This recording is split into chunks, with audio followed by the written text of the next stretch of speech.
देख रहे हैं स्पेसिफिक इंग्लिश स्टडी चैनल। आज हम बात करने जा रहे हैं द पार्ट्स ऑफ स्पीच के सबसे इम्पोर्टेंट पार्ट के बारे में, जिसे हम वर्ब कहते हैं।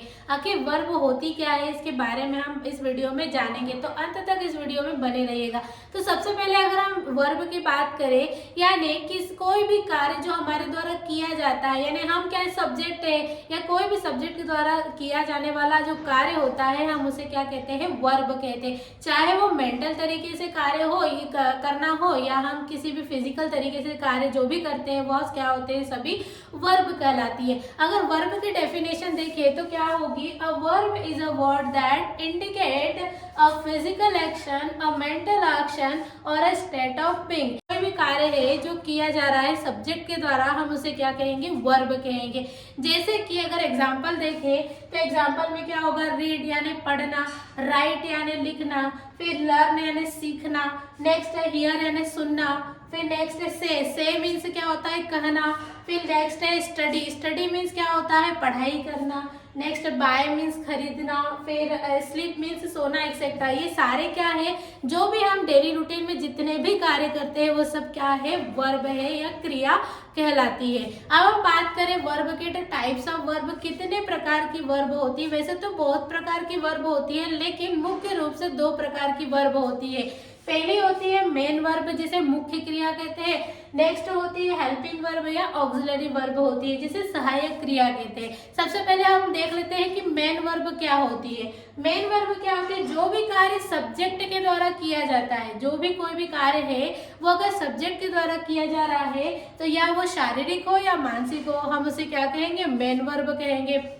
मेन वर्ब में एग्जाम्पल कौन सा आ गया, जैसे स्लीप है, लॉफ है, जैसे राइट है, राइट है, रीड है, ये सारे क्या है, हमारे वर्ब है। जो भी हम कार्य कर रहे हैं वो क्या है, वर्ब है।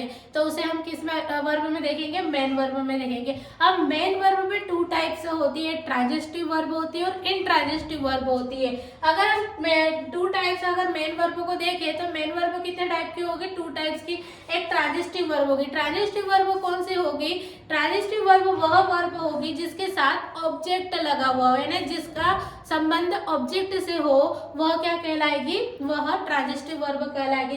जैसे कि she place football, she place football, वह फुटबॉल खेलती है। ठीक, तो यहाँ पर प्लेस क्या है, प्लेस वर्ब है और फुटबॉल क्या है, ऑब्जेक्ट है। यदि ट्रांजिटिव वर्ब किसे कहेंगे, यदि कोई वर्ब कोई क्रिया जिसके साथ ऑब्जेक्ट होता है, जिसके साथ क्या हो, ऑब्जेक्ट हो, उसे हम क्या कहेंगे, उसे हम ट्रांजिटिव वर्ब कहेंगे। नेक्स्ट है वी लर्न इंग्लिश, हम इंग्लिश सीखते हैं। ठीक, वी लर्न इंग्लिश, हम इंग्लिश सीखते हैं। तो ठीक है, तो यहाँ पर लर्न क्या होगा, लर्न होगा यहाँ पर क्रिया या वर्ब, और इंग्लिश क्या होगी, यहाँ पर ऑब्जेक्ट होगा।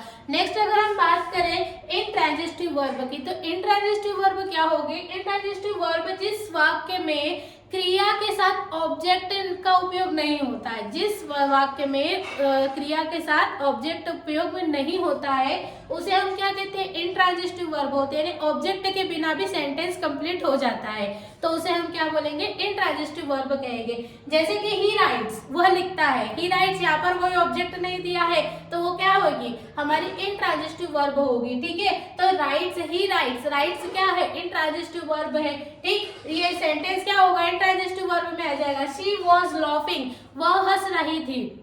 ठीक है, शी वॉज लॉफिंग, यहाँ पर लॉफिंग क्या आ गया, लॉफिंग वर्ब आ गई। तो आई होप आपको इतना समझ में आया होगा कि ट्रांजिटिव वर्ब, इंट्रांजिटिव वर्ब क्या होती है। अब हम बात करते हैं हेल्पिंग वर्ब के बारे में कि हेल्पिंग वर्ब होती क्या है या ऑक्सिलरी वर्ब क्या होती है।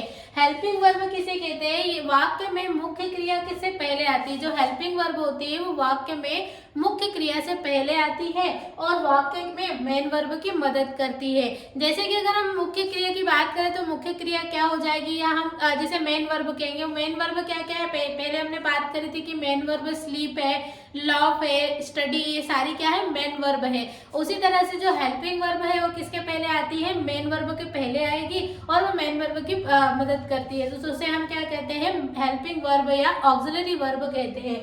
अगर ऑक्सिलरी वर्ब की बात करें या हेल्पिंग वर्ब की बात करें तो इसके एग्जांपल देख लेते हैं। एग्जाम्पल में जैसे ही इज स्टडिंग यानी वह पढ़ाई कर रहा है, ठीक। तो अगर यहाँ पर इज क्या है, यहाँ पर हेल्पिंग वर्ब है, इज क्या है यहाँ पर हेल्पिंग वर्ब है, और स्टडी क्या है यहाँ पर, स्टडिंग यहाँ पर मेन वर्ब है। क्या कह रहा है वो, मेन वर्ब के पहले आ रही है और मेन वर्ब की मदद कर रही है, उसे हम क्या कह रहे हैं, हम हेल्पिंग वर्ब या ऑक्सिलरी वर्ब कह रहे हैं। तो यहाँ पर स्टडिंग जो होगा वो मेन वर्ब हो जाएगी और इज क्या है यहाँ पर जो है वो हेल्पिंग वर्ब है।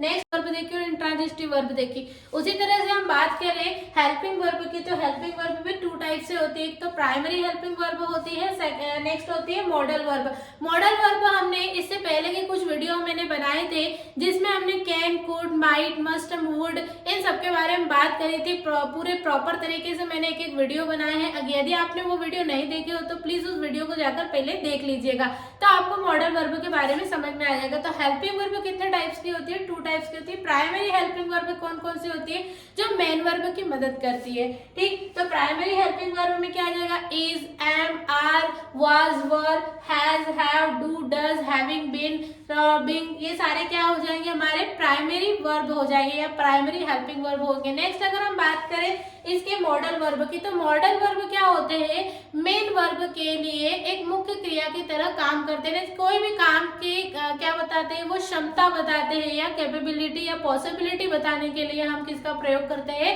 मॉडल वर्ब का प्रयोग करते हैं। जैसे कि विल, शैल, वुड, शुड, फिर could, can, may, might, must, would, फिर dare, need to, used to, ought to, ये सारे वीडियो मैंने इसके प्रॉपर तरीके से बनाए हैं मॉडल के लिए, मॉडल के ऊपर, तो आप उसे देखना न भूलिएगा।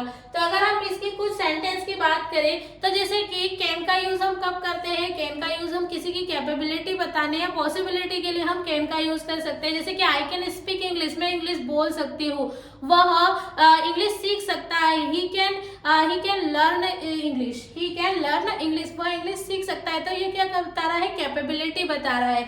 उसी तरह से मस्ट का प्रयोग हम कब करते हैं, मस्ट का प्रयोग हम कोई काम करना ही चाहिए या अवश्य ही करना चाहिए, उसके लिए हम किसका प्रयोग करते हैं, मस्ट का प्रयोग करते हैं। तो मॉडल वर्ब इस तरह से यूज होती है। आई होप आपको इतना समझ में आया होगा, क्लियर हो चुका होगा कि वर्ब क्या है, वर्ब कितने प्रकार के होते हैं। थोड़ा सा और शॉर्ट में बता पाऊँ तो इसमें क्या आएगा, सबसे पहले डेफिनेशन हमने देख ली भी, कोई भी कार्य किसी कर्ता द्वारा किया जा रहा है, सब्जेक्ट के द्वारा किया जा रहा है, तो वो क्या हो जाएगी, वर्ब हो जाएगी।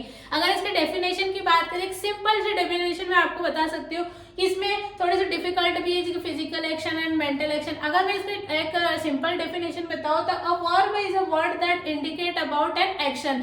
जितने भी कार्य हमारे द्वारा डेली रूटीन में किए जाते हैं वो सब कार्य के लिए हम किसका प्रयोग करते हैं, क्रिया। यानी हम कोई भी जो भी कार्य, हम हंसना है, बोलना है, उठना है, बैठना है, जितना भी कार्य हम करते हैं वो सब क्या है, वर्ब कहलाती है या क्रिया कहलाती है। नेक्स्ट अगर हम बात करें, अगर टाइप्स ऑफ वर्ब की बात करें, टाइप्स ऑफ वर्ब में टू टाइप्स की वर्ब आती है, मेन वर्ब आती है और हेल्पिंग या ऑक्सिलरी वर्ब आती है। मेन वर्ब में टू टाइप से होती है, ट्रांजिटिव वर्ब होती है और इंट्रांजिटिव वर्ब होती है। ट्रांजिटिव वर्ब हम किसे कहते हैं, जिसमें सब्जेक्ट जिसमें क्रिया के साथ ऑब्जेक्ट भी लगा हो या ऑब्जेक्ट का भी संबंध होता है, उसमें हम क्या कहते हैं, उसे ट्रांजिटिव वर्ब कहते हैं। और इंट्रांजिटिव वर्ब किसे कहेंगे, जिसमें ऑब्जेक्ट का प्रयोग नहीं किया जाता, क्रिया के बाद ऑब्जेक्ट का उपयोग नहीं होता है, उसे हम इंट्रांजिटिव वर्ब कहते हैं। नेक्स्ट अगर हम बात करें हेल्पिंग वर्ब की, तो हेल्पिंग वर्ब क्या होती है, जो मेन वर्ब के पहले आती है और मेन वर्ब की मदद करती है, उसे हम हेल्पिंग वर्ब कहते हैं। जैसे कि यहाँ पर मैंने कुछ एग्जांपल दिए थे कि ही इज स्टडिंग, इसमें इज क्या है,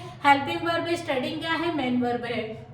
नेक्स्ट अगर हम बात करें, मैं अब जो हेल्पिंग वर्ब है वो भी टू टाइप से होती है। एक तो प्राइमरी हेल्पिंग वर्ब होती है और नेक्स्ट कौन सी होती है, मॉडल वर्ब होती है। प्राइमरी हेल्पिंग वर्ब में कौन कौन सी आ जाती है, is, am, are, was, were, do, does, फिर हैज, हैव, हैविंग, बीन, ये सारे क्या आ जाएंगे, इसमें प्राइमरी हेल्पिंग वर्ब आ जाएंगे। और मॉडल वर्ब में क्या आ जाएंगे, will, would, should, could, must, can, dare to, need to, used to, ये सारे क्या हो जाएंगे, हमारे मॉडल वर्ब हो जाएंगे। यदि आपको यह वीडियो अच्छा लगा हो या इस वीडियो से आपको पार्ट्स ऑफ स्पीच के बारे में वर्ब जो कि बहुत ही महत्वपूर्ण होती है किसी भी सेंटेंस के लिए, यदि हम बात करें कोई भी वाक्य है वो वर्ब के बिना नहीं बन सकता, या कह सकते हैं कि वर्ब क्या है, सेंटेंस की हार्ट या सेंटेंस का हार्ट होती है। यदि जैसे कि हमारे हार्ट के बिना हम चल फिर नहीं सकते, कोई काम नहीं कर सकते, उसी तरह से वर्ब भी होती है जिसके बिना कोई भी वाक्य कंप्लीट नहीं होता है। तो उसे वर्ब किसी भी सेंटेंस के लिए बहुत ही महत्वपूर्ण होती है। किसी भी वाक्य को बनाने में तीन चीज बहुत ही महत्वपूर्ण होती है। पहली क्या होती है, सब्जेक्ट होती है, फिर वर्ब होती है, देन ऑब्जेक्ट होती है। सब्जेक्ट किसे कहते हैं, सब्जेक्ट को जो भी वर्ब जो व्यक्ति है या किसी कोई पर्सन को हम सब्जेक्ट कह सकते हैं। अब वह क्रिया वर्ब क्या, जो भी सब्जेक्ट के द्वारा काम किया जाता है वो हम उसे क्या कहते हैं, वर्ब कहते हैं। ऑब्जेक्ट क्या कहते हैं, जो भी कार्य वर्ब जो भी कार्य कर्ता के द्वारा किया जा रहा है और उसकी बात की जा रही है उसे हम क्या कह रहे हैं, ऑब्जेक्ट कहते हैं। आई होप आपको इतना क्लियर हो चुका होगा, और आगे के वीडियो में मैं आपको पार्ट्स ऑफ स्पीच के और भी नेक्स्ट अगर हम वर्ब के, अब इसके बाद हम एडजेक्टिव के बारे में बात करेंगे कि एडजेक्टिव, और कॉम्पिटिटिव एग्जाम में बहुत सारे एडजेक्टिव पूछे जाते हैं लेकिन बच्चे इसमें कंफ्यूज हो जाते हैं कि कहाँ और किस तरह से नाउन का प्रयोग करना है, एडजेक्टिव क्या होता है, एडजेक्टिव किस तरह से हम फाइंड आउट कर सकते हैं, इसके बारे में भी आपको आगे बात करूंगी। आई होप आपको ये वीडियो अच्छा लगा हो तो इस चैनल को सब्सक्राइब करना ना भूलिएगा, और इसे अगर आगे और प्रमोट करना है तो आप प्लीज इस वीडियो को शेयर भी करिएगा। Thank you very